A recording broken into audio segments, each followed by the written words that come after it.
First question's from Steve Popper, Newsday. Hey, Tom, I just want to guess, a day later impressions you had of some of the lineups you had. You kind of, do you think you stay the same way, same combos, see how you do that more, or change things up already? We'll probably mix and match a little differently tomorrow. We haven't decided yet completely on how that might be. But we want to see different combinations on the floor. Next question, Zach Braziller, New York Post. Hey, Tom. A few of the guys already talked about the defense allowed only 84 points in your first game, and Julius said it's been very different from what he saw last year. What have you thought of the defense so far, and how much of a focal point has that kind of been early on for you? Well, I mean, we want to be strong on both sides of the ball. So, but you're in training camp, so you're putting the foundation in, and like all preseason games, there's good and bad, and the thing we have to look at is, okay, how can we improve today, and then how can we improve tomorrow? And so I thought for a first game, we probably played 36, 37 good minutes of basketball. And you're striving to be a 48-minute team. So there's a lot of work to be done.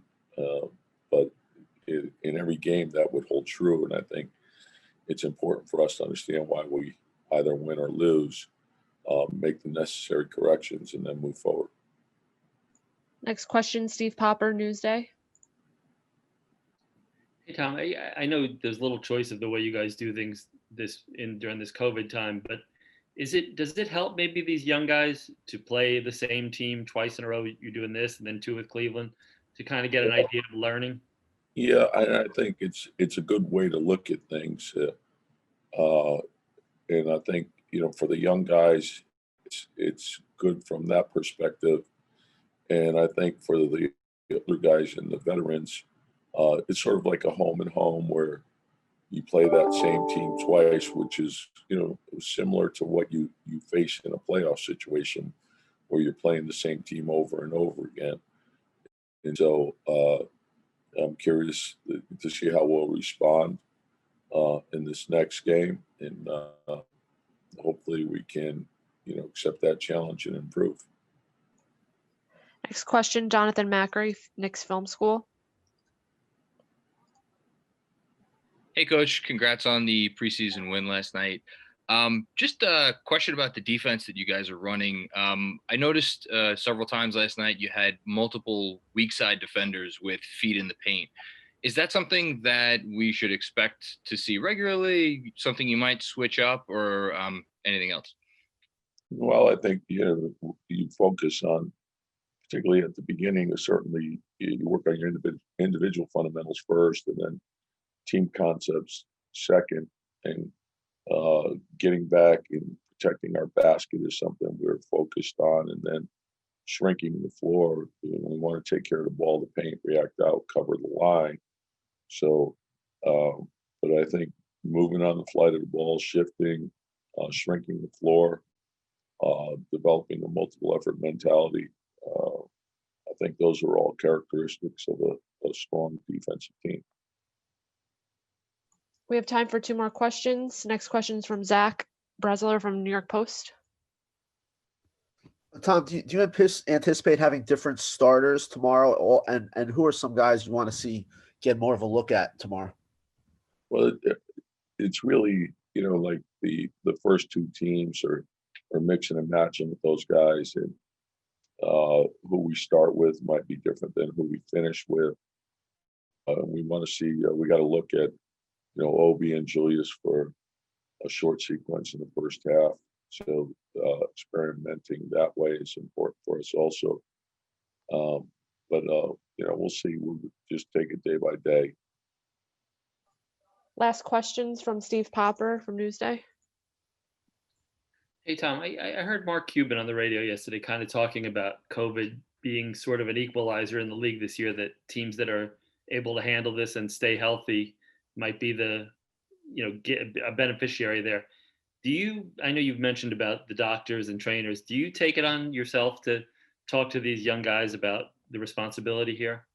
Yeah, and as I mentioned before, I think Dr. Callahan and Roger have been phenomenal, but there's constant reminders, from Leon and Wad, Scott Perry, uh, Todd Jackson, Anthony, the assistant trainer, and everyone is sort of helping out as much as they possibly can. And I think everyone's well aware of how serious this is. And so I think the players have concerns, the coaches have concerns, we all have concerns, and we want to keep everyone safe. Hey, Julius, what did you think of Obi in his debut, and just what did you overall feel about how the team performed? He was great. Brought great energy. Um, you know, played really hard. Made some plays. Played with confidence, so it was good. And overall, the team was pretty good. We got a long ways to go, but it's a good start for us. Next question, Steve Popper, Newsday. Hey, Julius. Obi was talking last night about you helping him. He's been talking about for a couple of days, but you helping him with Blake, kind of teach him what he does. I guess, is that a weird thing for you to be like a veteran already who's teaching these young guys? No, I mean, my job as a leader of the team is to help people when I can. So, I just try to give them, just from my experience, what I knew, and just try to give them, some pointers. Are there any additional questions? Please raise your hand.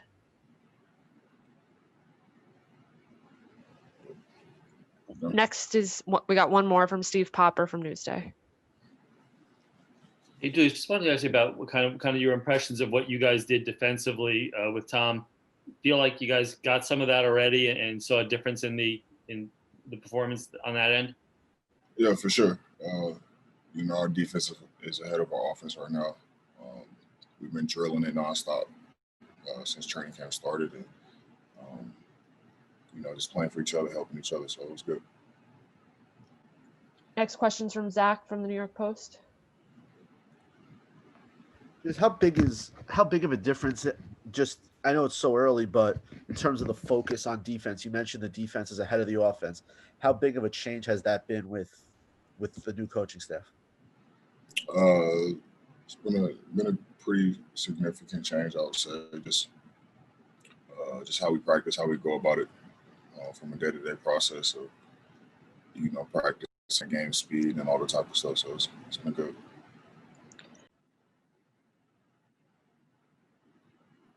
Hey, Nerlens, just wanted to see what you thought of this first impressions of the way you guys played defense yesterday. I know everything is just starting, but 84 points, it seemed like a pretty good defensive effort. Yeah, I think it was great starting point to build a good foundation. I think it was a testament to you practice how you play. I think we've had a lot of great preparation.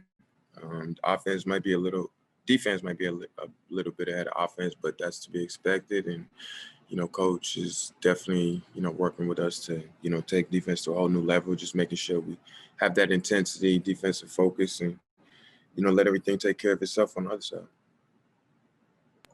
Next question, Zach Braziller from New York Post. Nerlens, how much of a focus is there on defense in practice? I mean, how significant is it? I know it's your first year here, but it's a team that's kind of struggled in the past on the defensive end.